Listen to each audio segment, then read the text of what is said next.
Recent ಆಗಿ ಈ temple social ಮೀಡಿಯಲ್ಲಿ ತುಂಬಾ ವೈರಲ್ ಆಗ್ತಾ ಇದೆ.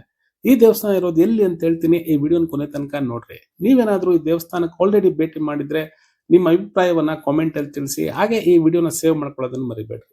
ನಾವಿವತ್ತು ಬಂದಿದ್ದೀವಿ ಹೊಸಕೋಟೆ ನಗರದಿಂದ 10 ಕಿಲೋಮೀಟರ್ ದೂರ ಭಕ್ತರಳ್ಳಿಯಲ್ಲಿ ಇರುವಂತಹ ಕಾಳಭದ್ರಕಾಳಿ ಶಕ್ತಿಪೀಠ.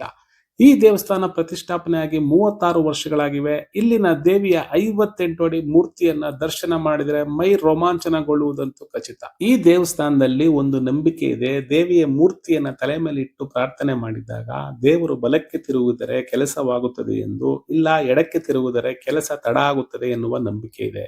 ಇಲ್ಲಿ ಅಮಾವಾಸ್ಯೆ ಹಾಗೂ ಹುಣ್ಣಿಮೆಯಲ್ಲಿ ಸರ್ವ ವಾಮಾಚಾರ ಕೆಡುಕು ಪ್ರಯೋಗಗಳಿಗೆ ತಡೆಕಟ್ಟುಗಳನ್ನ ತೆಗೆಯಲಾಗುತ್ತದೆ ಅಂತೆ. ಇದರಿಂದ ನಿಮ್ಮ ದೋಷಗಳು ವಿಮುಕ್ತಿ ದೊರೆಯುತ್ತದೆ ಎನ್ನುವ ನಂಬಿಕೆ ಇದೆ. ಈ ದೇವಸ್ಥಾನಕ್ಕೆ ಒಮ್ಮೆ ಭೇಟಿ ನೀಡಿ. ಹೆಚ್ಚಿನ ಮಾಹಿತಿಗಳಿಗೆ ಈ ಸ್ಕ್ರೀನ್ ಮೇಲೆ ಕಾಣಿಸ್ತಾ ಇರುವಂತಹ ಫೋನ್ ನಂಬರ್ಗೆ ಕಾಲ್ ಮಾಡಿ. ಈ ವಿಡಿಯೋನ ನಿಮ್ಮ ಫ್ರೆಂಡ್ಸ್ ಅಂಡ್ ರಿಲೇಟಿವ್ಸ್ಗೆ ಶೇರ್ ಮಾಡಿ. ಹಾಗೆ ನನ್ನ ಫಾಲೋ ಮಾಡೋದನ್ನು ಮರಿಬೇಡಿ.